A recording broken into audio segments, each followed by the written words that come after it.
Carry now. Yeah. Woo. I'm the man, I'm the man, Back. I'm the man, Yeah. I'm the man, I'm the man, I'm the man, yeah.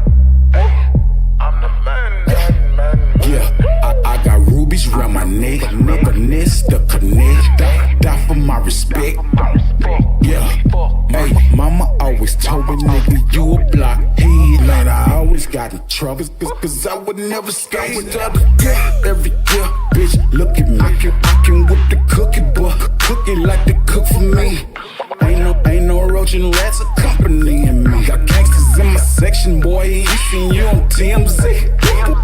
Boy, looking like the police. Boy, you ain't in my league. We go dumb at high speed. You can't hush, you gon' have to show us. I bet 100 thuncho, they gon' be scraping you out for the floor. I keep a bad bitch with me. She 223.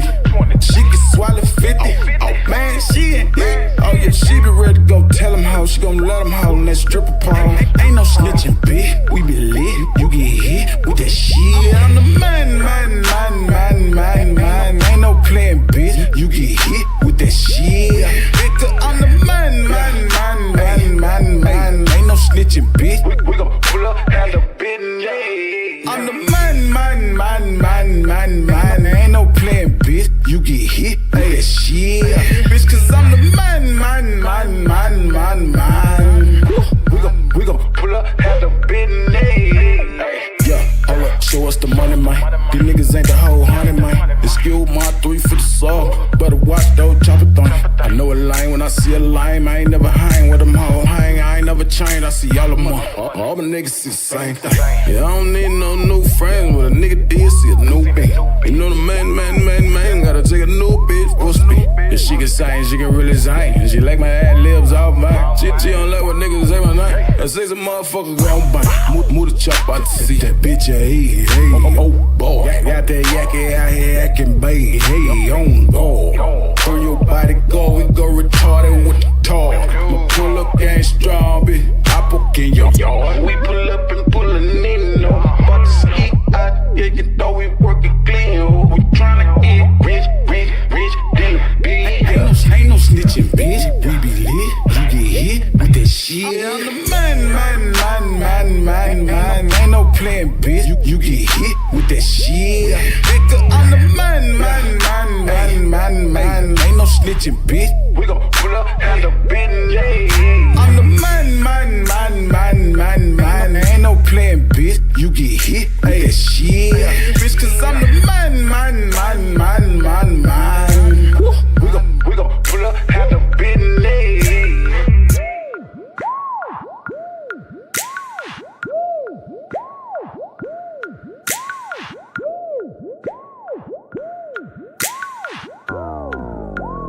Carry now.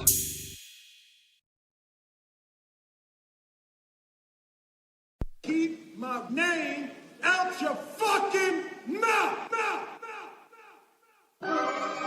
Yeah. Ain't no nigga running nothing on this end, nigga. Your problems ain't my problems. My problems ain't never been your problem. I'm on my shit, Yeah, that hard. but that rollin'. Yeah, that hard. Big black ball. Yeah, that hard. Ride flows. Yeah, that hard. Hey, Yeah, that hard. fuck with the real ones. Yeah, that hard. Chasing the millions. Yeah, that hard. Bitch, I kill you. Yeah, that hard. Hey, What you got? I got good dope. Yeah, that I got hard. gold ropes. Yeah, that hard. B12 motor, look out for my nigga. Yeah, that hard. Fuck with the killer. Yeah, that hard. Came up with the dealer. Yeah, that hard. Bitch, I kill you. Yeah, that hard. I just gon' buy the new Drake, get my little brother through yay. Niggas through Hey, little nigga gon' go crazy, you gon' think he hates you. Young nigga Hey, lame. diamonds around my neck, nigga gon' think I'm famous. Get it. Hey, me without my strap, I might well be naked. Yeah, niggas act like they like me. Yeah, I know they nigga don't like me. I don't even care about fighting. I rather get a strike. Yeah, I rather kill on sight. Yeah, Too many bitch ass niggas, these niggas gon' play what they like. play what they Yeah, like. pull that Drake out, touch it like a candlelight. I'm in and out of control, I'm on a medical road. Hey, I punch in the nose, violate the road. Yeah. Hey, drop you like a motherfucking domino. Come get your neck broke. throw you in pause and that's hard. I be blowing chicks, I got a foot on their neck, that's hard. She swallow that dick like a turtleneck. Yeah, hey, young nigga look at me, they like OG on. That's hard. I'm good from the shoulder, surgical with the pole. I'm on my shit. Yeah, that hard. But that rolling. Yeah, that hard. Big black phone. Yeah, that hard. Ride for Yeah, that hard. Hey, yeah, that hard. fuck with the real ones. Yeah, that hard. Chasing these millions. Yeah, that hard. Bitch, I kill you. Yeah, that hard. Hey, what you got? I got good dope. Yeah, that I got hard. gold ropes. Yeah, that hard. B12 motor, look out for my nigga. Yeah, that hard. Fuck with the killer. Yeah, that hard. Came up with the dealer. Yeah, that hard. Bitch, I kill you. Yeah, that Then hard. I be missing $1. I'ma go red dot 'em.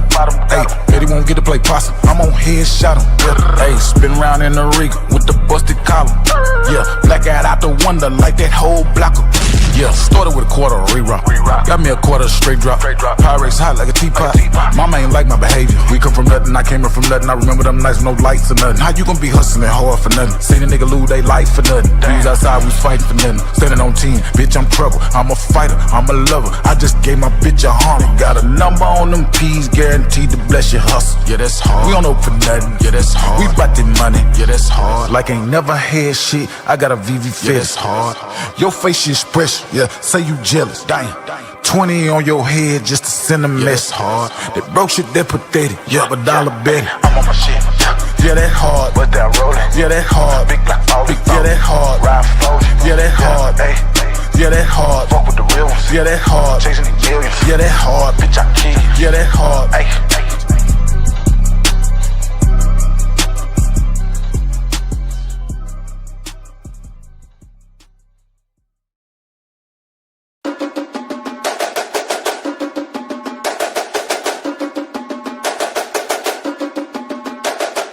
Mr. Miyagi, I'm kicking that.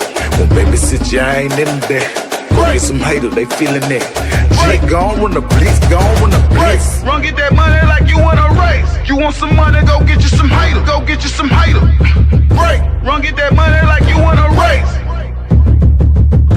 You want some money, go get you some haters. Go get you some haters. Yeah. Break. Run get that money like you want a Go race. get that money like you in the back of a armor, a truck in a bank. Yeah, I want all my money. I remember them days I was broken, they ain't feel my pain. Now I'm a boss, I'm a big dog, and you ain't got nothing on the rent, dog. Get your head scald, nailed to the wall, blood dripping, it's a downfall. I want my check, I got a foot on their neck. I got a foot Run on get their that money neck. like you want a race. I got a foot on Go their get neck. you some I haters. got a Go foot get you on some their haters. neck. Yeah, Break. I got a foot on their neck. I got a foot Run on get their that money neck. like you Yeah. want a race. Go I get you got some a foot haters. on their neck. I got a foot on their neck. I want my check. That be right after we huddle up. Right. Double up, double up, double up. I won't fumble the bundle. I'm getting it in hunters. No, I'm gonna keep Benjamin buckled up. Right. For real. There's blood on my money for real.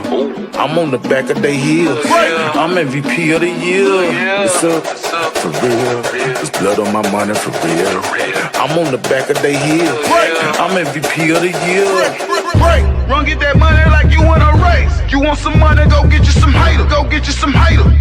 Break. Run get that money like you want a race. I got a foot on their neck. I got a You foot want on some their money, neck. go get you some haters. Go I get you got some a foot haters. on their neck. Yeah. I got a foot Run on get their that money neck. like Hey, you want a go race. get that money like Pimp C.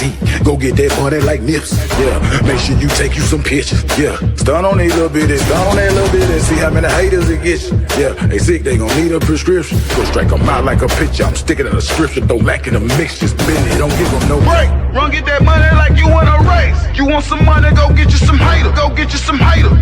Break. Run get that money like you want a race. I got a foot on their neck. I got a You foot on want their some neck. money, go get you some haters. Go I get you got some a foot haters. on their neck. Yeah. I got a foot Run on get their that money neck. like you I want my a check. race. I know I look like I'm broken them. Bang. Foot on their neck and I'm hoping it. Right. They gon' come shot when I open the spot. Keep the mop for the hours and bopping it. Right. For real. There's blood on my money for real. I'm on the back of their heels. Right. I'm MVP of the year. It's up. For real. There's blood on my money for real. I'm on the back of their heels. Right. I'm MVP of the year. Break. Run get that money like you want a race. You want some money, go get you some haters. Go get you some haters. Break. Run get that money like you want a race. I got a foot on their neck. I got a foot You on want their some neck. money, go get you some haters. Go I get you got some a foot haters. on their neck. I Break. got a foot Run on get their that money neck. like you want a race. I got a foot on their neck. I got a foot You on want their some neck. money, go get you some haters. Go I get you got some a foot haters. on their neck. I Break. got a Run foot get on that their money neck. like I you want want my a check. race.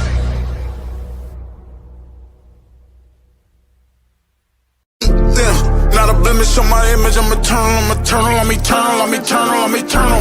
Ain't no promise I'ma see tomorrow. Yeah, something but my name, make a fuck nigga stay in they lane. Burn them up and turn them up internally. I feel like I'm eternal, yeah. And I've been living longer than the Lord. Boy, if I ain't believing God, I won't see nothing but them wild. Let her tell him you a king. You will never reach me cause I'm tied to a chick, dog. Nah, I ain't no regret, dog. Standing on the business, yeah. Everything you want, I know how to get it started. I'm like a cigarette. You want smoke, you get lit up. Hello, people. How are you this morning? Listen, it is most definitely Thursday today. Yes, it is. We have made it most of the way through the week. We have gotten over hump day, baby. We on the upper side. All right, we sliding down the hill. Okay, okay. Let me see. Let me see who in here. Let me see. We got Callie cousin, this motherfucker. Who's that? Good. We got amazingly AB, amazingly beautiful. How are you? Top flight in this beach. What's up? What's up? What's up? What's up? We got my mother's keeper in here. How are you this morning? We got Miss Wisdom. I like that name. Yeah, I like that name a lot. How you doing? You doing? How you doing? We got um City Liana. I'm so sorry if I butchered your name. I didn't mean to. It's early. Don't judge me. I'm sorry. Um, we got Lawanda in this bitch. How you doing? How you doing? Marquette in this here. Hello. How are you? How are you? How are you? We got Rob in here. We got the Rob that people actually like to see. That Rob, not that other child. Anyway, let me see, let me see, let me see, let me see, let me see. Yes, sir, yes, sir, yes, sir, yes, sir, yes, sir. How are y'all this morning? How are y'all this morning? How are y'all this morning? Hello, and thank you for being here. We're gonna get right to it. Okay, I have some news stories up. Okay. And we are going to get right to yeah.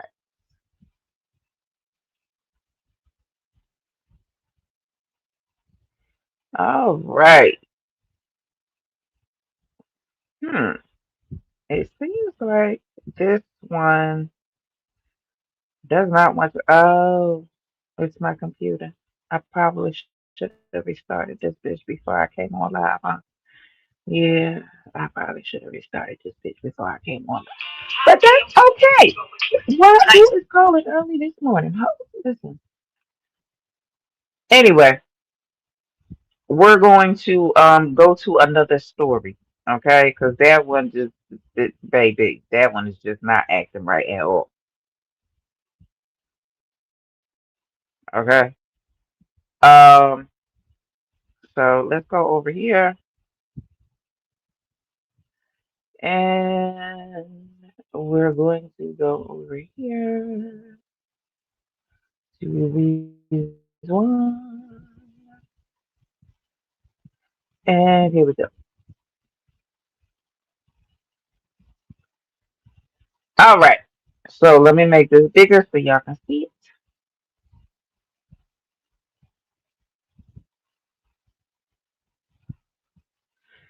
Stealth signals are bypassing Iran's internet blackouts. Why are you? Thank you. Files hidden in satellite TV broadcasts keep information flowing. Now, even though I cannot highlight your comments right now because I'm on a whole other screen, I'm on the laptop, I can see them on the TV. So if I happen to see one pop up, then I will read it. I just can't put it up on the screen. On January 8th, 2026, The Iranian government imposed a near communications shutdown. It was the country's first full information blackout. For weeks, the internet was off across all provinces, while services, including the government run inter- intranet, VPNs, text messages, mobile calls, and even landlines were severely throttled. It was an unprecedented lockdown that left more than 90 million people cut off, not only from the world, but from one another. Since then, connectivity has never fully returned. Following U.S. and Israeli airstrikes in late February, Iran again imposed near total restrictions, and people inside the country again saw global information flows dry up. The original January shutdown came amid nationwide protests over the deepening economic crisis and political uh, repression, in which millions of people chanted anti government slogans in the streets. While Iranian protests have become frequent in recent years, this was one of the most significant uprisings since the Islamic Revolution in 1979. The government responded quickly and brutally. One report put the deletion toll at more than 7,000 confirmed deletions and more than 11,000 under investigation. Many sources believe that the deletion toll could exceed 30,000. 13 days into the January shutdown, we at Net Freedom Pioneers, or NFP, turned to a system we had built for exactly this kind of moment, one that sends files over ordinary satellite TV signals. During the national information vacuum, our technology called Tushish delivered real-time updates into Iran, offering a lifeline to millions starved of trusted information. How Iran censors the internet. I joined Net Freedom Pioneers, a nonprofit focused on anti-censorship technology in 2014. Censorship in Iran was a defining feature with my youth in the 1990s. After the Islamic Revolution, most Iranians began to lead double lives. One at home where they could drink, dance, and choose their clothing, another in public where everyone had to comply with stifling government laws. My first experience with secret communications was when I was 5 and living in the small city of Fasa in southern Iran. My uncle brought home a satellite dish, dangerously illegal at the time, that allowed us to tune into 12 satellite channels. My favorite was Cartoon Network. Then, during my teenage years, this same uncle introduced me to the internet through dial up modems. I remember using Yahoo Mail with its 4 megabytes of storage, reading news from around the world, and learning about Chandra X-ray telescope from NASA's website.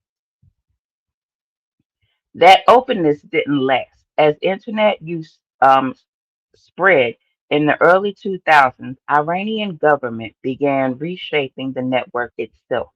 Unlike the highly distributed networks in the United States or Europe, where thousands of providers exchange traffic across many independent routes, Iran's connection to global internet is relatively centralized.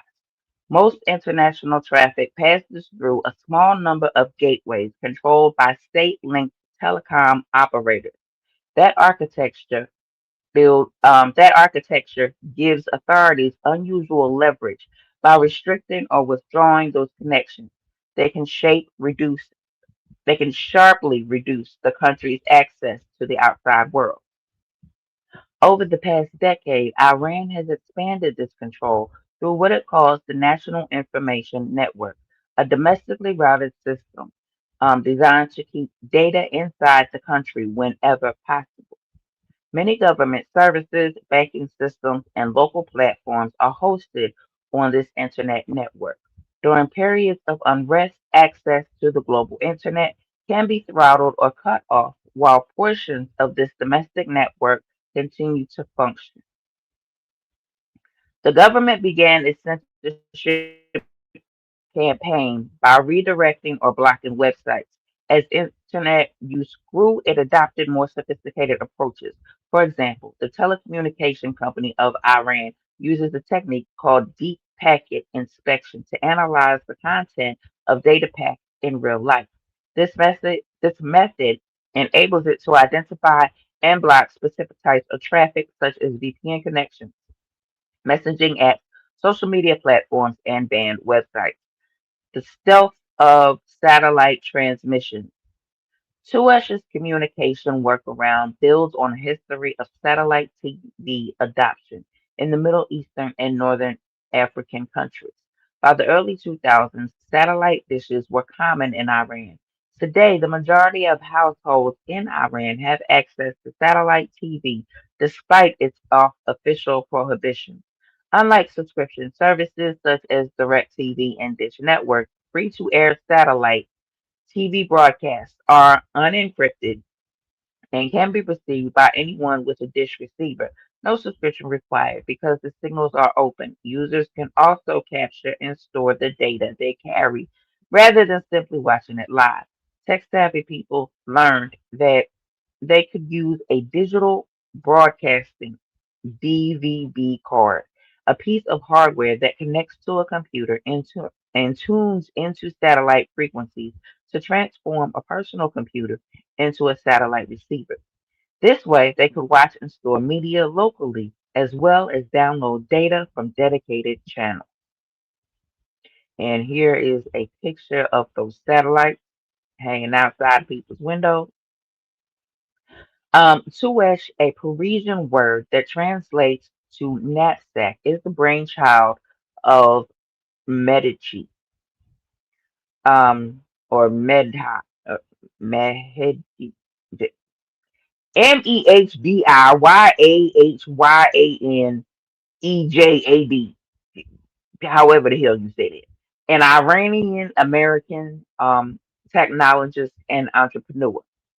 That person co-founded Net Freedom Pioneers in 2012. He proposed the satellite computer connections enabled by a DVB card could be recreated in software, eliminating the need for specialized hardware. He added a simple digital interface to the software to make it easy for anyone to use.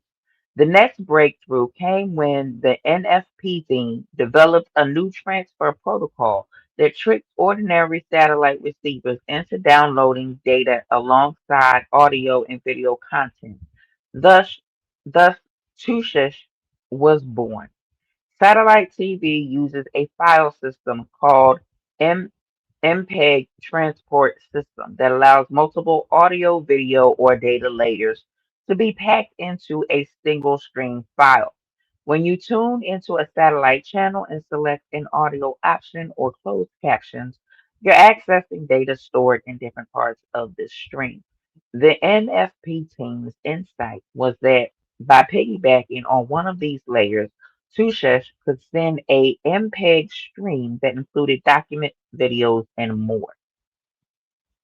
And this is a diagram of how that works.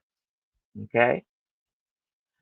A satellite receiver can't tell the difference between our data and normal satellite audio and video data since it only sees the MPEG streams, not what's encoded on them. This means the data can be downloaded, read, and watched and saved on local devices such as computers, smartphones, or storage devices. What's more, the system is entirely private. No one can detect whether someone has received data through Tushesh. um, there are no traceable logs of user activity. Tushesh doesn't provide internet access, but rather delivers curated data through satellite technology. The fundamental distinction lies in the way users interact with the system. Unlike traditional internet services, where you type a request into your browser and receive data in response, Tushesh operates more like a combination of radio and television, presenting information in a magazine like format. Users do not make requests, instead, they receive 1 to 5 gigabytes of packaged carefully selected data. During this year's internet blackout, we distributed official statements from Iranian opposition leader Crown Prince Reza Pahlavi and the U.S. government. We provided first aid tutorials for medics and injured protesters. We sent uncensored news reports from BBC Persian, Iranian International, Iran Wire, VOA Farsi, and others. We also shared critical software packages, including anti censorship, anti surveillance tools, along with how to guides to help people securely connect the Starlink satellite terminals, allowing them to stay protected and anonymous as they sent their own communication. Good morning. Hold Today's on, Thursday, hold April on, 16th. hold on, hold The on. time is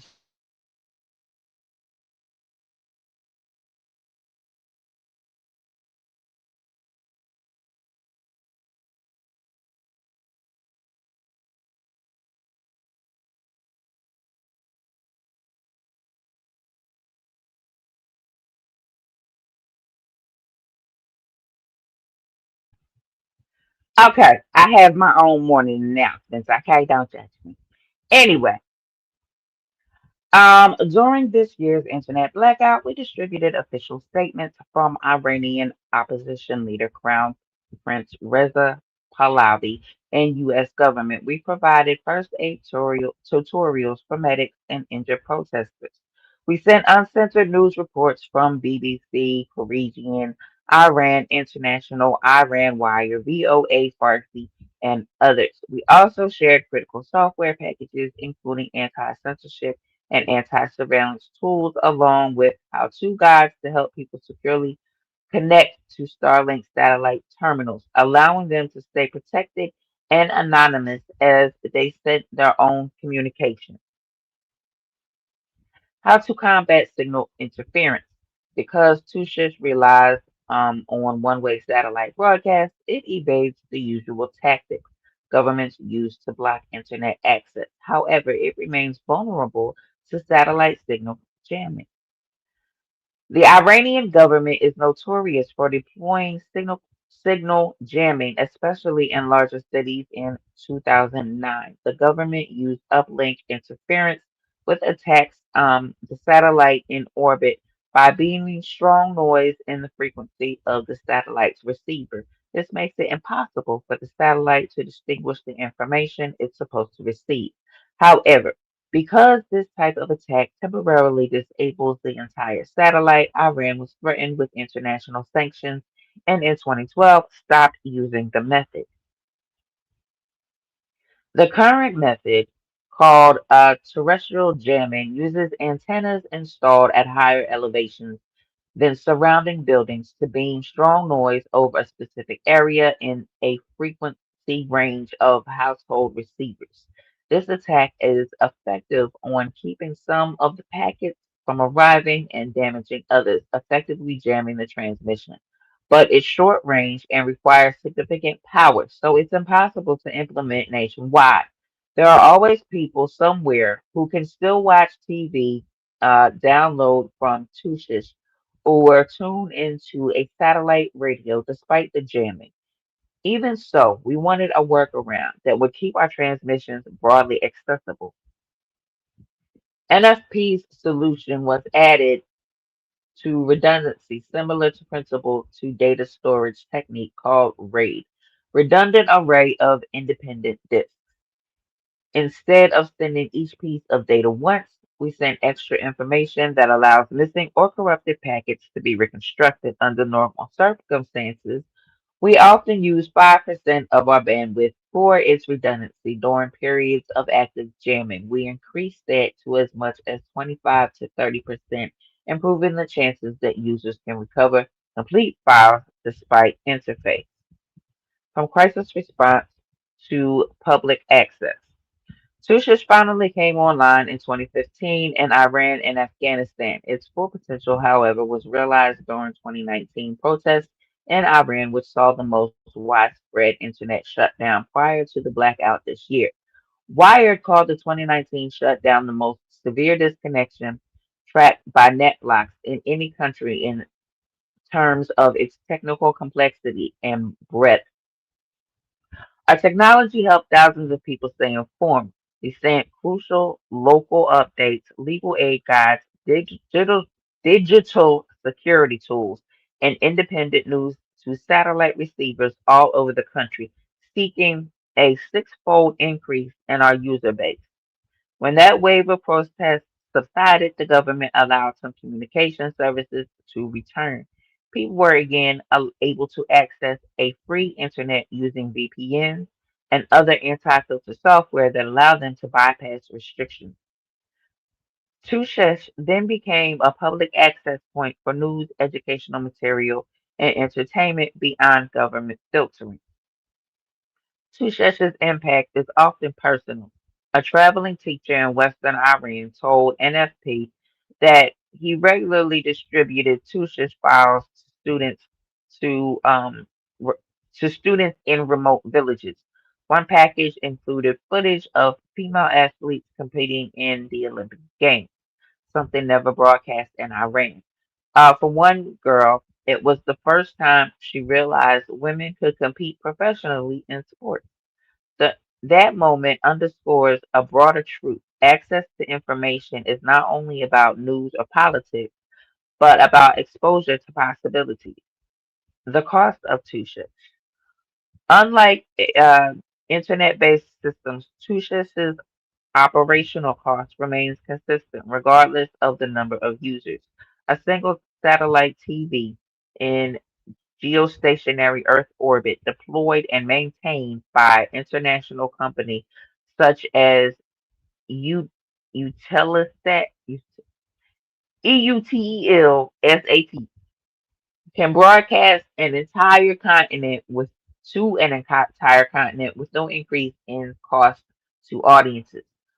What's more, the startup cost for users isn't high. A satellite dish and receiver in Iran costs less than US $50, which is affordable to many. And it costs nothing to people who use Tushesha service and receive its files.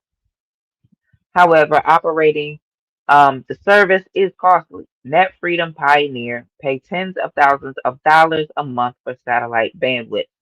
We have received funding from the U.S. State Department, but in August of 2025, that funding ended, forcing us to suspend services in Iran. Then in December, protests happened, and broadcasting to Iran became an urgent priority. To turn Tushes back on, we needed roughly $50,000 a month with the support of a handful of private donors. We were able to meet these costs and sustain operations in Iran for a few months, though the future there and elsewhere is uncertain. Satellites against censorship. Tushesh's revival in Iran came alongside NFP's ongoing support for deployments of Starlink, a satellite internet service that allows users to connect directly to satellites rather than relying on domestic networks, which the government can shut down. Unlike Tushesh's one-way broadcast, Starlink provides full two-way internet access, enabling users to send messages, upload videos, and communicate with the outside world. In 2022, we started gathering donations by Starlink terminals for Iran. We delivered more than 300 of the roughly 50,000 there, enabling citizens to send encrypting updates and videos to us from inside the country. Because technology is banned by the government, access remains limited and carries risks. Iranian authorities have recently arrested Starlink users and sellers. And unlike Tushesh's receive-only broadcast, Starlink terminals transmit signals back to orbit, creating a radio footprint that could potentially be detected. Looking ahead, we envision Tushesh becoming a foundational part of global digital resilience. It is uncensored, untraceable, and resistant to government shutdown.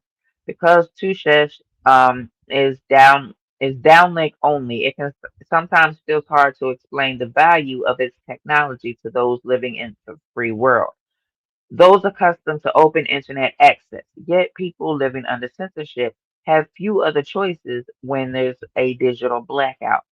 Currently, NFP is developing new features like intelligent content curation and automatically prioritizing data packages based on geographic or situational needs. And we are experimenting with local sharing tools that allow users to receive two chefs broadcasts to redistribute those files via Wi-Fi hotspots or other online networks, which could extend the system's reach to disaster zones, conflict areas, and climate impacted regions where infrastructure may be destroyed. We are also looking at other use cases. Following the Taliban's return to power in Afghanistan, Net Freedom pioneers designed a satellite based system to deliver educational materials. Our goal is to enable private, large scale distribution of coursework to anyone, including the girls who are banned from Afghanistan schools. This system is technically ready, but has yet to secure funding for deployment. We aim not to build a tool for censorship circumvention, but to redefine access itself. Whether in an Iranian city under surveillance, a Guatemalan village without internet, or a refugee camp in East Africa, Tusheth offers a powerful and practical model for delivering vital information without relying on vulnerable or expansive networks. Tusheth is a reminder that innovation doesn't have to mean complexity. Sometimes the most transformative ideas are the simplest, like delivering data through the sky quality and affordably into hands of those who need it most. That is the end of that long, drawn out ass story. So basically, Iran um, has found a way to get information to them. Okay. Um, on to the next story.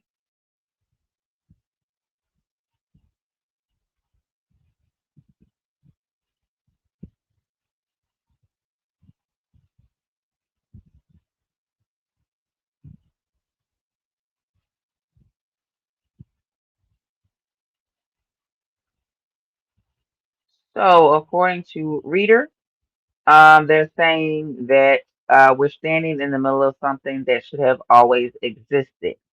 A long-awaited Chicago South Side Birth Center breaks ground on the far south side. Okay. Let me make this bigger for y'all.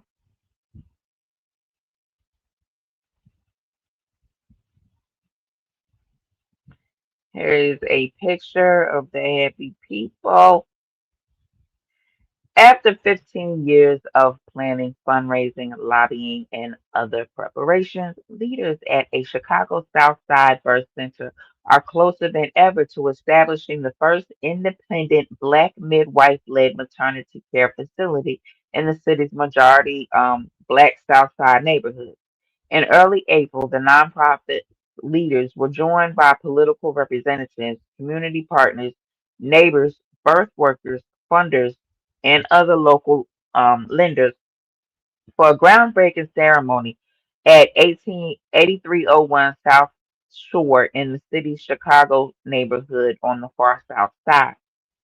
Donning hard hats and armed with shovels, Chicago Southside Birth Center founder and lead steward Janine Valerie Logan was joined by Chicago Mayor Brandon Johnson, Illinois Lieutenant Governor and Democratic nominee for U.S. Senate Juliana Stratton, 10th Ward Alderperson Peter Chico, and Chicago Department of Planning and Development Commissioner Sierra Boatwright. Together, they and others symbolically broke ground by pouring piles of dirt at the birth center's future location, where construction began earlier this year. What we're creating here at Chicago Southside Birth Center is truly legacy, not only for ourselves, but for our whole community, said Valerie Logan. This work we're doing together involves actualizing the visions and dreams of those who have come before us. And here you can see, you know, the symbolic ceremony. Okay. Liz Dozier, founder and CEO of the philanthropic organization Chicago Beyond, which reportedly contributed $1.5 million to Chicago Southside Birth Center's construction costs, and where Valerie Logan is employed as a leader in the residence to develop the birth center, called the day special. And it's not just because we're breaking ground, it's because we're standing in the middle of something that should have always existed. The years long project to establish an independent Black midwife led birth center is expected to be completed early 2027 and aims to bring community based holistic reproductive health care, childbirth education, pre postnatal care, lactation support, and community wellness programming to the South Side, which has historically lacked access to comprehensive health care services. Valerie Logan worked to open the Chicago Southside Birth Center since she founded the organization in 2021. Research shows that Black midwives, and doulas significantly improve outcomes in Black maternal health care by providing culturally appropriate care, advocacy, and emotional support, as well as mitigating the impact of medial medical racism, in turn reducing pregnancy related deletion. In Illinois, Black women are twice as likely to expire from pregnancy related causes and three times as likely to expire from pregnancy related medical complications as uncooked women, according to the Illinois Department of Public Health. The creation of the birth center followed the passage of legislation that increased the number of birth centers allowed to operate in Illinois. The project's compilation has been delayed multiple times due to changing construction costs, zoning challenges that have come with turning a church into a birth center, and the task of educating government bureaucrats about doulas when people don't really know what a birth center is. Valerie Logan, nonetheless, she believes, Valerie Logan said, nonetheless, she believes the state of the U.S. reproductive health care and politics around it have contributed to the support of the Chicago Southside Birth Center as received has received in recent years. I think it was a lot to do with the national landscape of the material health crisis and then the state really getting behind us. But I think with the government and philanthropy really being like this is something important that we need to be putting our money into. I think I helped move the narrative around like this is something that should be accessible to folks in community, Valerie Logan said. Last year, the Chicago Southside Birth Center received a $3.3 million community development grant from the city, part of an $8.1 million the center raised in a capital campaign that ended in June. Valerie Logan said the center received donations from individuals, foundations, philanthropists, and state city governments. In 2023, the Chicago Southside Birth Center crowdsourced roughly one third of the funds used to purchase its location, according to Block Club Chicago. During the ceremony, Johnson spoke in part about the importance of the city providing financial support to projects like Chicago Southside Birth Center that aim to address gaps in Chicago's reproductive health care options and wanted to see a similar birth center on the city's west side. The real harsh realities of the gaps with the maternal health care that our mothers, especially Black mothers, have experienced, um, they're not new, says Johnson, but they are certainly the result of decades of disinvestment and neglect. And now we find ourselves in a moment where where our disparities in these demands for resources that attention is now being granted to the very people who have been calling for it. Johnson also criticized the federal government for cutting funding to cities such as Chicago that invest in reproductive health care. He added that he's looking forward to voting for Stratton in November general election, saying she could take this fight to the federal government.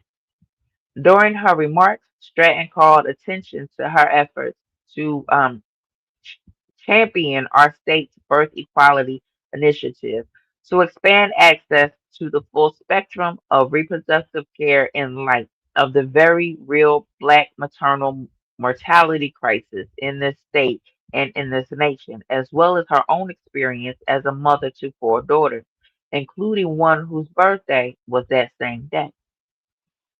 Today is not just about construction. It is not just about shovels and dirt and blueprints.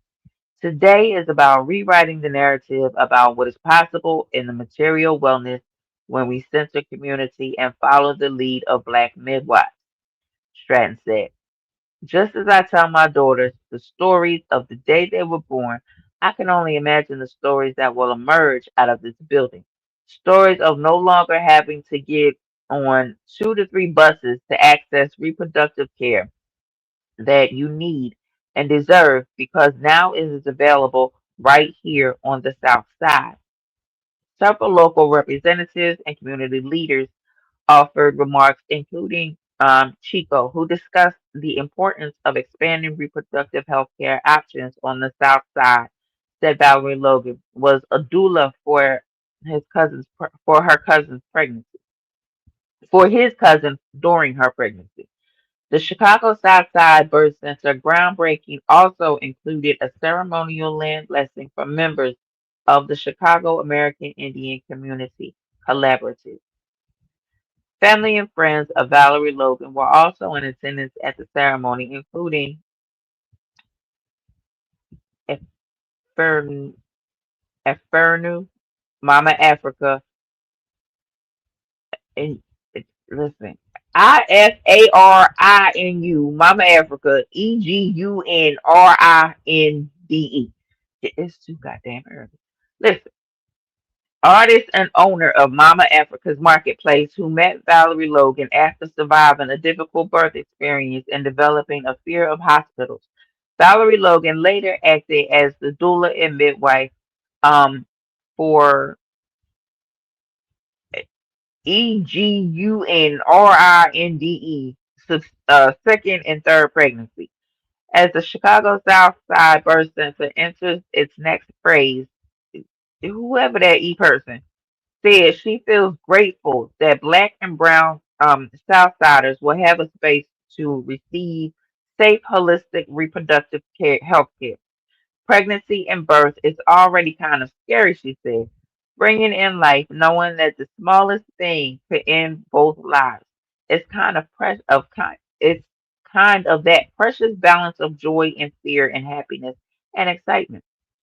To know that there's a safe place here for our community to give birth and to bring life and care for mothers and their children, and then their children, and their children, and their children, and their children. It's important. We need more of them. While Valerie Logan feels she already made great progress on the birth center, she said there's still much more work to do, including securing ongoing funding, fighting for legislation to ensure birth workers are paid fairly, and advocating for birth quality locally nationwide. This is a huge win for Chicago, but the work isn't over. Now, I personally think that that is a win for Chicago. Okay, I think that that could be the start of something great. I think that if it grows, uh, if it grows, if it catches legs, then it would be a good thing. I really I really like to see things like this happening.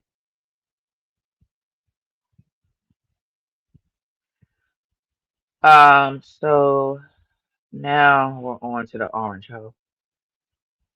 I need to drink of water for this one, child. I will.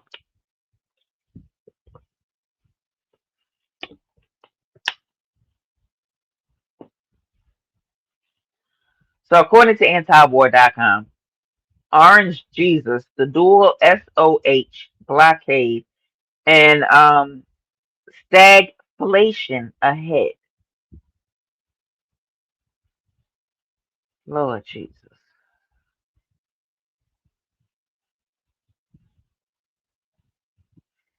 All right, let's read about what this orange hoe is doing now. When it comes to economics, the orange hoe is truly a knucklehead. Yes, yes, he is. Very much so. I agree. I agree with that statement. But I'm going to read that again. When it comes to economics, the orange hoe is truly a knucklehead and a jackass. So now he's preparing to monkey hammer the entire $105 trillion global economy by putting the U.S. naval blockade on top of the Iranian blockade. The latter, of course, has already ground normal traffic of 115 ships per day through the Strait of Hormuz (SOH) to a single digital handful at best, and even the Memis daily total consists executively of IRGC approved shipments, mainly of Iranian crude oil, about 1.4 MB/d, going to China and other friends of Tehran. So now we actually have, therefore, a doable. What we have, therefore, is a doable blockade. Iran is stopping most of the normal traffic, which is deemed as either friendly to the U.S. and or Israel, or which has refused to pay the $2 million per ship Iranian transit fee. The U.S. Navy will now be stopping the residual of shipments by Iran to friends like China and India. Taken together, therefore, that's zero SOH traffic starting at 10 a.m. today of anything and everything that originate in the hydrocarbon mother lode of the global economy. In this continuously unfolding mania against Iran, the orange hoe has simply stuffed an airtight cork in the narrow waterway which drives the global economy on a daily basis.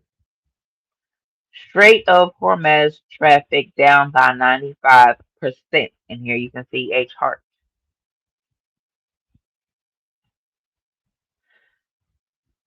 The Balfour quantitative impact cannot, you know what, let me make this bigger because, bitch, I'm having a hard time. Okay, there we go. The Balfour quantitative impact cannot be gained, normally upwards of 24 million BOA a day, barrels of oil equivalent of crude oil, refined products, LNG, LPGs, naphtha, urea, and nitrogen fertilizer are sent into export markets through the SOH, and only a small part of that, about 2 to 3 million incremental barrels a day of Saudi crude, is now being rerouted to the Red Sea ports via the East-West pipeline. And even this workaround may be jeopardized soon if the Houthis close the Bab el Mendeb entrance to the Red Sea and is now being threatened. Indeed, getting Parisian Gulf oil to the Far East via a workaround of a closed Red Sea entrance would be one for the record books. To wit, the largest the largest 2 million barrel VLCC tankers that will normally take Saudi crude from Yanbu on the Red Sea to the Far East through Bab el Mandeb can only carry half a load through the Suez Canal due to draft limitations. And then at 50% loaded, the VLCC will need to transit to the Mediterranean through the Strait of Gibraltar for a trip around the Cape of Africa. Africa. From there, it would be across the Indian Ocean and through the Strait of Malacca to China, South Korea, and Japan. The trip to Japan in its manner would be 11,200 nautical miles and take upwards of 45 days. So if the U.S. Navy now blocks all Iranian-approved shipments that have paid the Iranian transit fee on one hand, and Iran in turn continues to block everything else from the Gulf exporters, you've got one hell of an instantaneous hole in the global hydrocarbon supply system. But here's the thing. In the short run, these products have almost no demand elasticity. No prices will soar by 2x to 4x in order to generate the demand destruction needed to rebalance the market. Of course, demand destruction is an economist's euphemism. It really means recession. So express the point in the Trumpian format that is less carbon demand because laid off employees are not commuting to work, shut down factories are not consuming processed fuels and feedstocks. Travel based discretionary spending for leisure and hospitality is being sharply throttled back. In other words, the double whammy of Bib Don's the double whammy of Bib Don's idiotic Iranian sneak attack and war is going to push the already powerful stagflationary trend of the U.S. economy even harder. In turn, a that word that we can't say on YouTube, combo of rising prices and rising pig split notices, and one in the same will likely foster a GOP wipeout of political proportions come November. Indeed, no one ever said that the Orange Hoe was an um adjunct an adjunct politician. He ended up in the Oval Office by fluke accident twice now because the identity politics obsessed Dems picked the two worst candidates ever fielded by a major political party in all of American history. So what we have now is a monumental pow pow yourself in the kneecap play underway. The Orange Hoe has now effectively destroyed his presidency and got to put a fine point on it. This morning he attacked the Pope after posting a picture of himself last night depicting a self-resembling orange Jesus. Now obviously this was a few days ago. What remains therefore is just for the recipient to come do, namely sweeping congressional losses in November in a first history presidential impeachment before tax day 2027. Here is a chart. Y'all can screenshot that if you want to. I'm going to leave it up for a second. All right. Um, in any event, here's a flashing red warning light about the Stag's Flannery forces rushing down the pipeline. The 12-month rolling federal deficit for March 2026 clocked at $1.6 trillion, the same level it had been stranded at for the last 36 months running. And that's despite an unsustainable revenue boost. See below. From the orange hose, now illegal tariffs and the collection of capital gains taxes on last year's stock market bubble. Needless to say, therefore, the federal deficit is fixing to accelerate. Somebody Southern wrote this. hmm Needless to say, therefore, the federal deficit is fixing to they finna accelerate skyward again, owing to a coming spurt in spending and recession induced downdraft to Uncle Sam's revenue stream. According to the 12-month rolling deficit, we'll be heading back toward the $3.0 trillion to $4.0 trillion range during the years immediately ahead. There will be no surprise. Lord Jesus, the federal outlays level is about to explode, owning the Orange Host insane war on the Persian Gulf, which isn't in real sustainable truth, by the way, shape or pause. This is just a pause that will soon break wide open again because there is no way to square the circle as between Bibi neo-conquest to obliterate Iran as a functioning state and the latter's evident unwillingness to submit to that S word that we can't say on YouTube, surrender. Still, you examine the revenue side of March YTD budget figures. The footprint of impending recession is unmistakable to wit the fiscal YTD collection from withheld income taxes as of March 2026 amounted to $1.087 trillion. By contrasting, the inflation adjusted figure for March 2025 YTD was $1.088 trillion. That's right. In consistent dollars, there has been zero gain in withheld payroll taxes, meaning the U.S. economy is already treading water.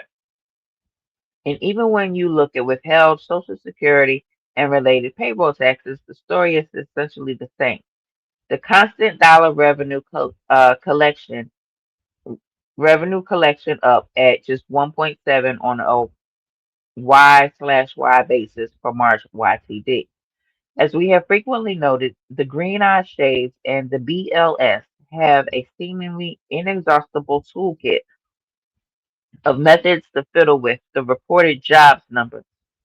But one thing is sure, none of America's 155 million tax-paying employers are about to send in tax payments for phantom employees just to make the Joker in the White House look good at any given point in time.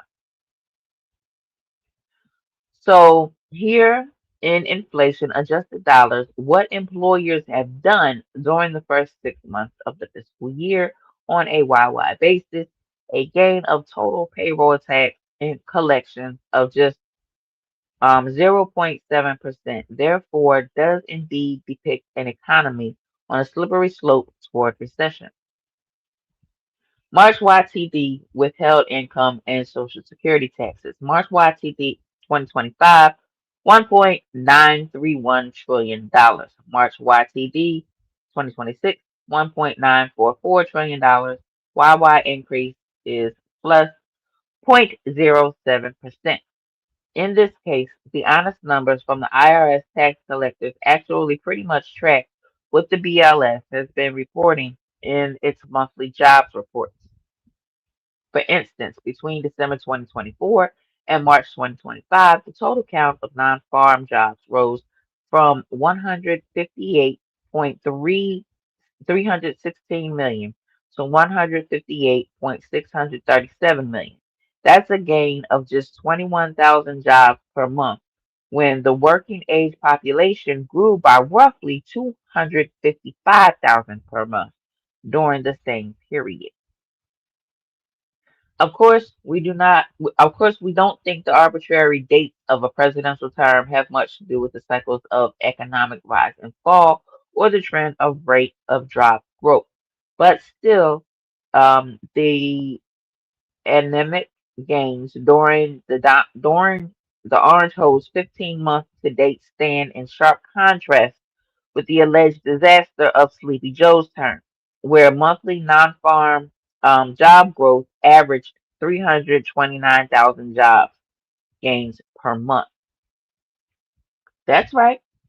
On a pure paint by numbers basis, Joe Biden's jobs growth rate clocked at 16 times the rate of the Orange Hoes watch since December 2024.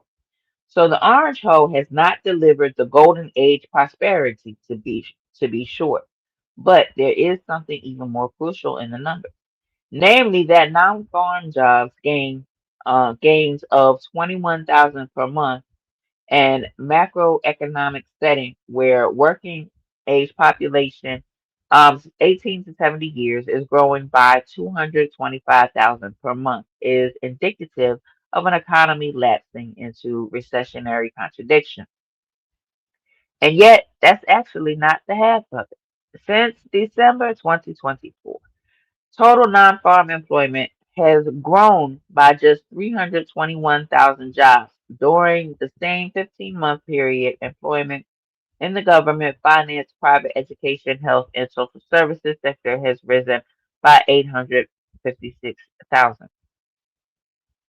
On the math, therefore, there has actually been 535,000 net loss of non-farm jobs um, outside of the education, healthcare, and social services sector. That hardly smacks a golden era of prosperity. Not when you start with the age of old GOP principle that prosperity systems from investment, productivity, and output in the true private sector.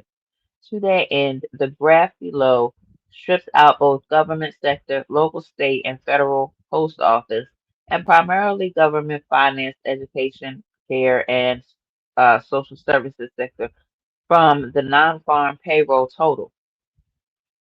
The graph leaves nothing to the imagination. When the socialistic Dems were in power during the 48 months between December 2020 and December 2024, the true private sector job count rose by 229,000 per month. Alas, the Orange Hole first 15 months, the second time around, the true private sector job has contracted by negative 21,000 per month. That's right. Employment levels in the true private sector have been shrinking for more than a year.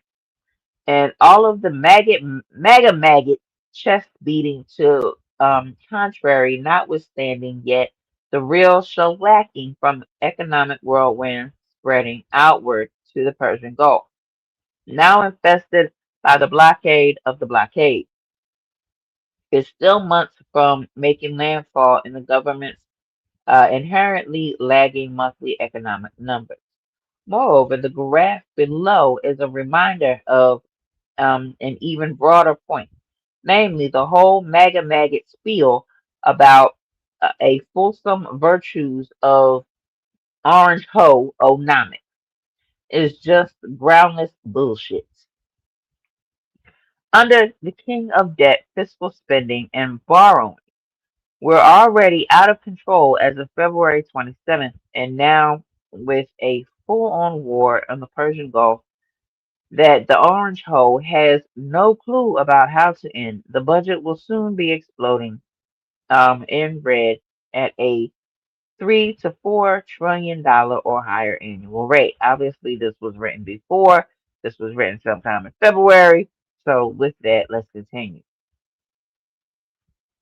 After all, incremental war spending is already running at $700 billion annual rate, about $4 trillion of government spending driven by COLAs and inflationary services procurement, e.g., Medicare, Medicaid, is also set to get an inflation shock for the next year's spending adjustments, and the recessionary subtraction for revenues is just around the corner. And here's the chart that they were talking about. Okay.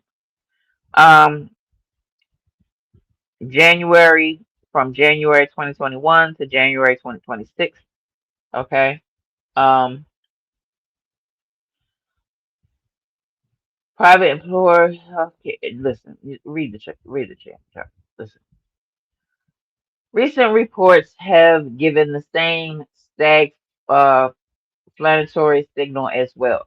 For instance, real GDP clocked in during Q4 2025, which means the fourth quarter in 2025, and limpid 2.0% rate, which is among the three lowest gains since 2013 and materially low since 2.5 average for 2012 to 2024. To be sure, real GDP is somewhat flaky number to begin with and is also a measure out the rear view mirror.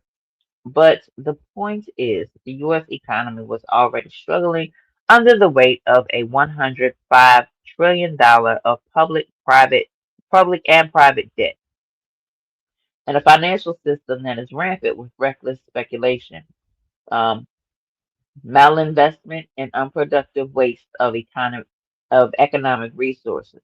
That is to say, the last thing America needed was another forever war. But that is exactly what the Orange Hole needlessly foisted upon the nation on February 28th. And this is a fourth quarter view of the YY growth rate. You can take a screenshot of that. Get the screenshots ready. One, two, three, four, five. Okay. While we think the major impact of Parisian Gulf energy and food price tsunami will be contractually causing widespread layoffs, idle capacity, and shrinking income and profits, it is also going to exacerbate the affordability issue mightily as well. With March CPI report now in the drastic setback in real consumer purchasing power, it is already starkly apparent with YY inflation now posting at plus 44% for home heating oil and nearly plus 19% for gasoline, plus 6.4% for utility gas, and plus 4.6% for electric bills, all the way through continuing stubbornly increasing prices for healthcare and services. Charlie Billow posted on X.com price changes over the last year. March CPI report. Fuel plus 44.2%. Gasoline plus 18.9%. Gas utilities plus 6.4%. Electricity plus 4.6%. Transportation plus 4.1%. Food away from home plus 3.8%. Medical care plus 3.7%. Overall CPI plus 3.3%. Shelter plus 3.0%. Food at home plus 1.9%. New cars plus 0.5%. Used cars negative 3.2%. In fact, the key sub-index for CPI services, including energy services, tells you all you need to know. It posted at 3.5% YY gain in March, meaning it has returned to its June 2021 starting point but refuses to shrink any further. That's a big problem. Of course, because the Iranian war's devastating impact on the global commodity complex from gasoline to LNG to urea and fertilizer derives to helium byproduct production in the Persian Gulf, natural gas processing plants to sulfur recoveries from refinery um, desulfurization plants, and much more. Is going to take goods price back into another cynical spurt materially higher. Indeed, a far more real-time data of tr- the Trueflation Index reminds clearly just what is around the corner. So with goods prices overall already rising at a 4% annual rate, the Persian Gulf supply shock um, have barely yet entered the indices.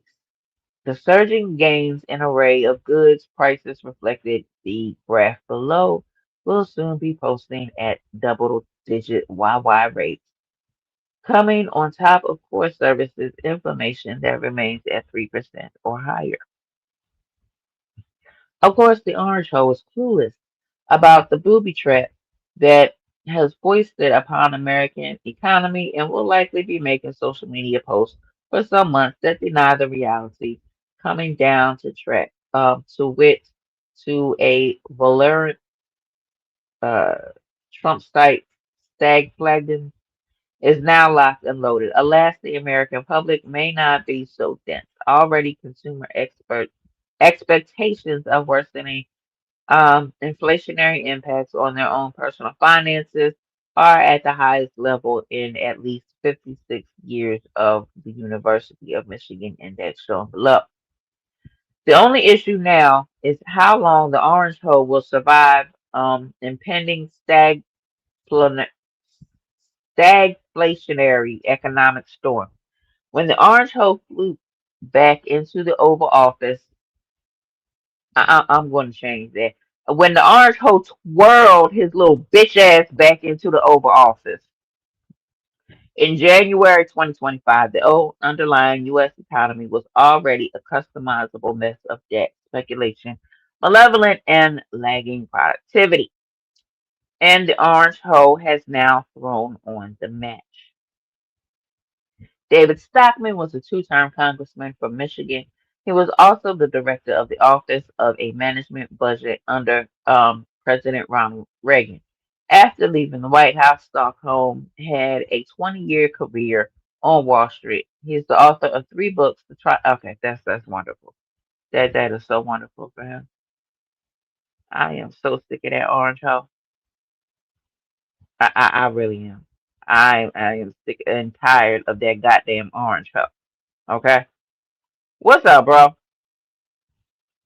How y'all doing? How y'all doing? How y'all doing? Listen, this is some bullshit. I need some water. I need some coffee. I need some tea. I need some soda. I need some juice.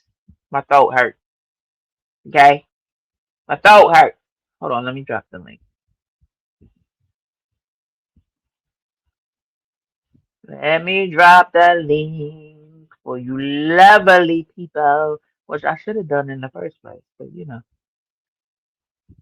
shit happens. Okay. Um. All right. So we are done with that orange host for now. There's more stories on it, but we don't come back to that later. I'm sick of his ass.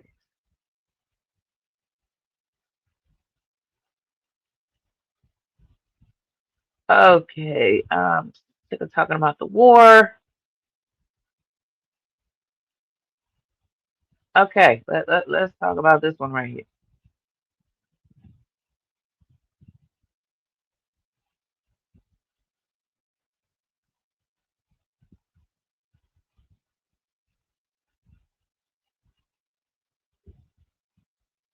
So, according to Fortune, the smoking crust, how reluctance to finish pizza slices captured a serial offer or a serial the leader at large for 30 years. So pizza, whatever reason, however it did it, it helped to catch a one of them people that are people.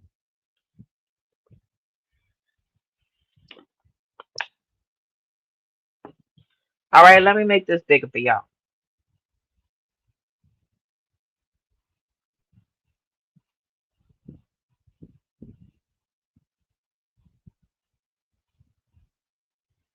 And let me make this bigger for me.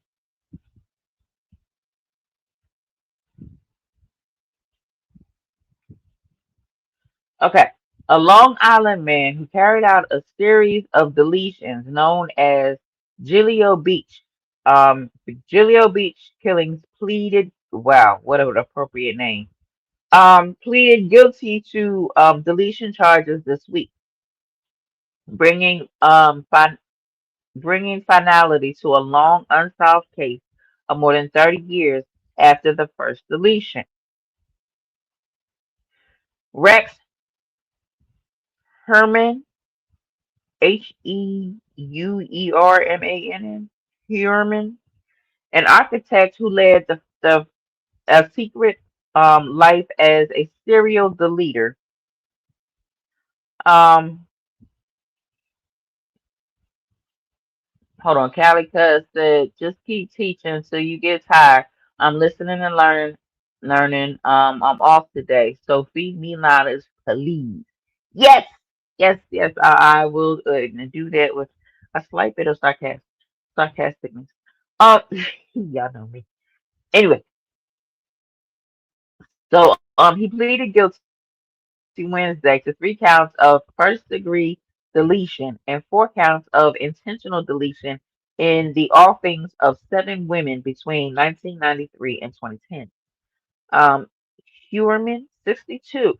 He is 62 doing this bullshit. You are too goddamn old to be walking around just offing people all willy nilly. Huerman, 62, appeared unemotional and did not look back at the packed gallery of victims' relatives as he entered the police and also admitted to offing an eighth woman. Yeah, you better not look back at them. They're going to jump on your ass. And if they do, good for him. He will be sentenced to in June to life in prison without the possibility of parole. There are some key takeaways from the case. Heuermann admits to the eighth offering, the discovery of numerous sets of human remains along Long Island's South Shore beginning in late 2010 set off a search for a potential serial offer or deleter that drew global interest. Families of victims grew doubtful that the deleter would ever be caught as the investigation dragged on for more than a decade. Heuermann was arrested in 2023 after a DNA match. He admitted Wednesday that he strangled 8 female victims, dismembered some of them before dumping their bodies along remote stretches of the New York coastline. Many of his victims were special workers. They brought joy to men in a lot of places in different ways. Huerman admitted that he deleted Karen Vertega in 1996, although he hasn't been charged in her deletion. Remains of 6 victims, Melissa Bartholomew, Maureen Brainard Barnes, Amber Lynn Costello, Valerie Mack, Jessica Taylor, and Megan Waterman, are found along Ocean Parkway near Gilio Beach. The remains of another, Sandra Costello, were found more than 60 miles or 100 kilometers away in the Hamptons. Varsa's remains were found on Fire Island, more than 20 miles or 32 kilometers west in 1996, then near Gilio Beach in 2011. DNA lifted from discarded pizza crust. Listen, let me tell y'all something. If they want to find you, they are going to find you by any means necessary. Detectives identified Huerman as a suspect in 2022 using a vehicle registration database that connected him to a pickup truck that a witness report had reported seeing when one of the victims disappeared in 2010. Police pulled cell phone data that showed Huerman was in contact with some victims just before they disappeared, investigators said. The internet search history also showed a keen interest in the Gilio Beach deletion. A surveillance team tailed him in Manhattan, where he worked and watched as he discarded a box of partially open eaten pizza crust into a sidewalk garbage can. They rushed to grab the box and sent it to the crime lab, which matched in the DNA from a hair found on a burlap used to restrain one of the victims. Child, this movie here would be wonderful. I want to see this. I want to see exactly how they planned this out. Listen, a slice of pizza. Suffolk County District Attorney Ray Tierney described Wednesday how investigators worked to keep the probe quiet so as not to let Hewerman know they were on to him. He wanted the one person who mattered, the deletioner, to think it business as usual, Tierney said. As part of his guilty plea, Hewerman agreed to cooperate fully with the FBI's behavioral analysis unit to help catch other uh, deleters. Victims' families expressed relief. Several family members of the victims were present in court Wednesday, and some wept as Hewerman detailed the deletion. Among them was Teller's mother, Elizabeth Bezekiel. Her 20-year-old daughter was living in Manhattan when she went missing in 2023.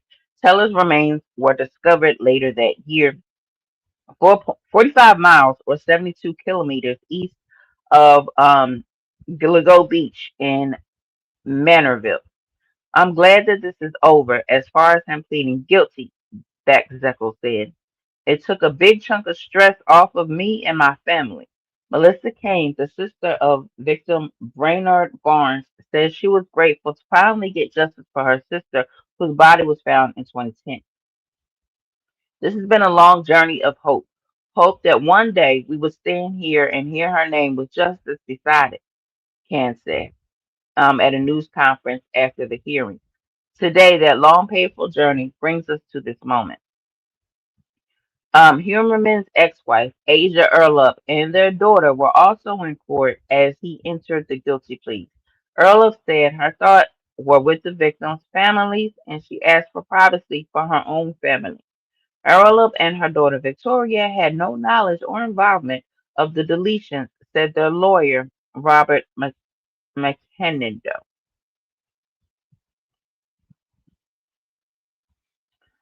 All right, that is the end of that one.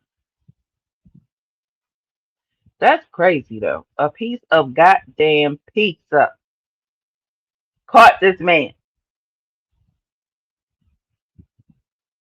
That is something. My goodness. Um. Okay, let's go with this one.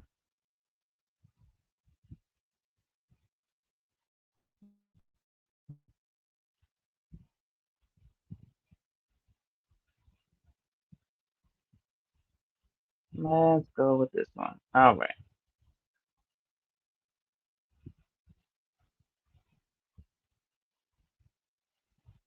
So, we have Raw America here, and we are going to listen to him talk for a minute.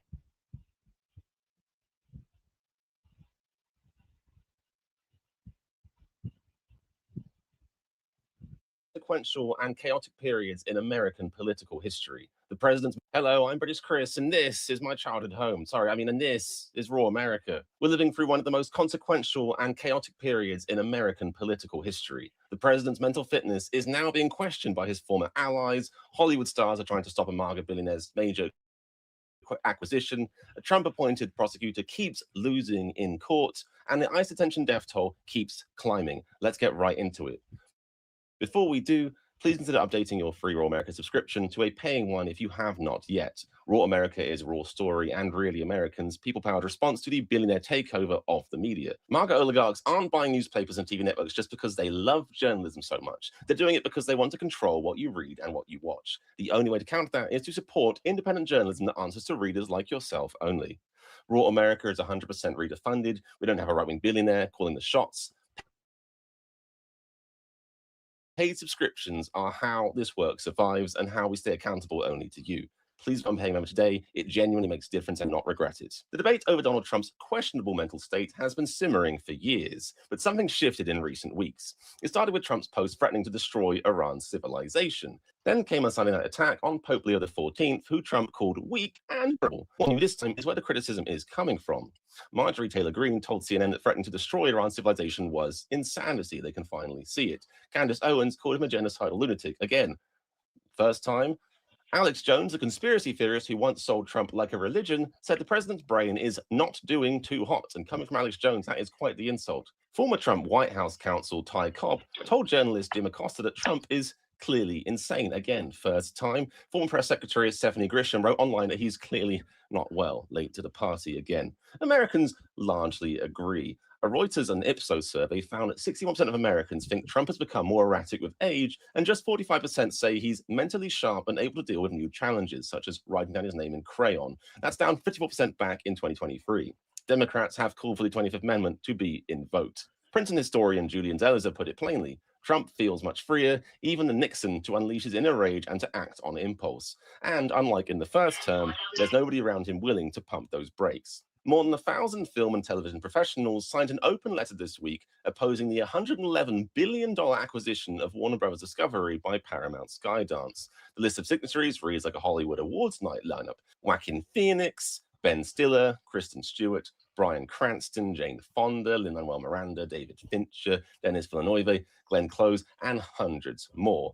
Their argument is pretty straightforward. This merger would reduce the number of major US film studios to just 4, at the moment when the industry is already reeling from consolidation.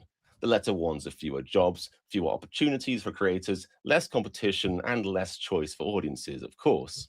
Paramount pushed back with a lengthy statement, promising to greenlight more projects. Yay. They call the merger a way to strengthen competition. You can decide how convincing that anti-argument is. Here's the wild card, though. California Attorney General Rob Bonta and attorneys general in other states are reportedly scrutinizing the deal and considering a legal action to block it. The open letter explicitly backs those efforts. If state regulators step in, this could get messy for Paramount and Skydance really quickly. This kind of billionaire-driven media consolidation is exactly why Raw America was created, by the way. Become a paying subscriber and help keep independent journalism in the fight. Jeanine Pirro, the former Fox News personality Trump installed as U.S. Attorney for Washington, D.C., is having a rough stretch, to say the least. Her headline-grabbing investigations into Trump's political enemies keep running into a problem. Judges and juries are not buying them. Last month, federal judge James Borsberg threw out Pirro's subpoenas to the Federal Reserve, ruling they appeared designed solely to harass and pressure Fed Chair Jerome Powell, who Trump has been itching to fire, of course. The judge wrote the prosecutors had, quote, offered no evidence whatsoever that Powell committed any crime other than displeasing the president, which I guess they're not paying attention because that's a crime these days. Pirro's office also tried to convince a grand jury to indict 6 Democratic lawmakers who released a video reminding military members of their obligation to refuse illegal orders. The grand jury passed. Then there was a case against a man who threw a sandwich at a federal agent, a whole sandwich, people. That was also rejected, quite shockingly. Trump has reportedly taken notice of Pirro's record, and the team she's assembled to handle the most politically charged cases is a little unusual, like the idiot Avengers, if you will. One of her special counsels, Carlton Davis, has spent most of his career as a Republican congressional staffer. The other, Stephen Van der Velden, is a dance photographer. Top minds. Pirro said publicly that she left a very nice life because this is what she loves and what the president asked her to do. The courts so far have been less enthusiastic about her new career choice. A 49-year-old Mexican man named Alejandro Cabrera Clemente died on April 11th at the Wynn Correctional Center in Louisiana. He was found unresponsive, transferred to a medical center, and pronounced dead. He's the 47th person to die in ICE detention during the Trump administration's second term. Last month, Mexican diplomat Vanessa Calva Ruiz described the pattern bluntly, calling the deaths an alarming, unacceptable trend and pointing to systemic failures, operational deficiencies, and possible negligence, which is a very polite way of calling it out. The numbers back her up, of course. ICE detention has hit a record 70,000 people, the highest level in the agency's 23-year history. An ABC News analysis found the death rate in the first 14 months of the current term running at 11 per 100,000 admissions. That's compared to 7 per 100,000 last year and just 1 per 100,000 in 2022. It's the deadliest stretch in federal immigration detention since the COVID-19 pandemic. 47 people have died. The rate is accelerating, and the people in charge are ignoring it. Raw America recently brought you an exclusive interview with Miles Taylor, the former Trump DHS official who blew the whistle on what he saw inside that administration. This week, we bring you live interviews with Liz Oyer, the former Biden DOJ pardon attorney who's been speaking out, and Substack host Jim Acosta. Those are the kinds of conversations that matter, and they're conversations you won't find everywhere. Of course, none of it happens without paying subscribers like yourself. If you've been reading or watching for free, this is the moment to sign up. Please subscribe today. Support independent journalism. That's how we keep doing this work and how we make sure. That is wonderful for him. Listen. All right, listen, y'all. I have been talking for an hour and 37 minutes. Okay.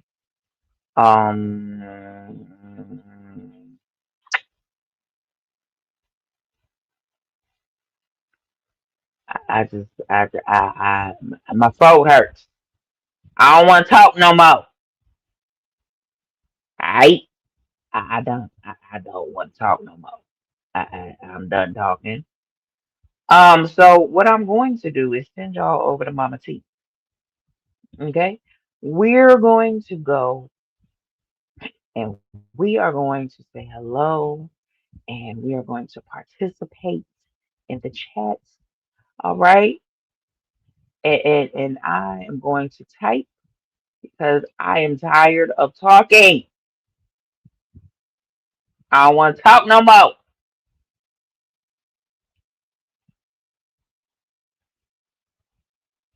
All right. Listen, I'm put this link in the chat. All right.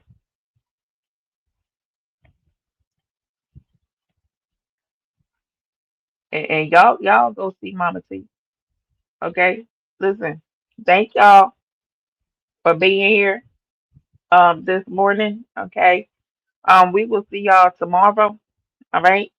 Um, like I said, I'm tired of talking, but I do appreciate y'all being here though. Okay.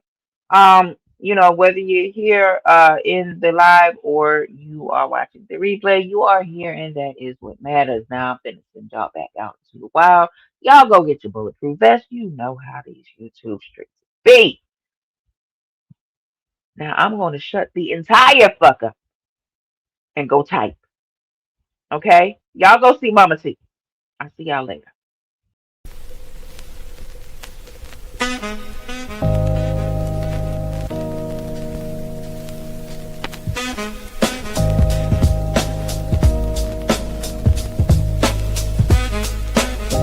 Thanks for rocking out with your girls, you know what I'm saying? It's been real, baby. But we got to go.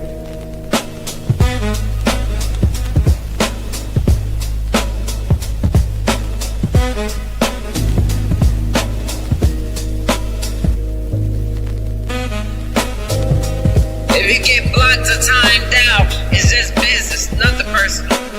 Now see, if you had got you some act right, that wouldn't have happened in the first place.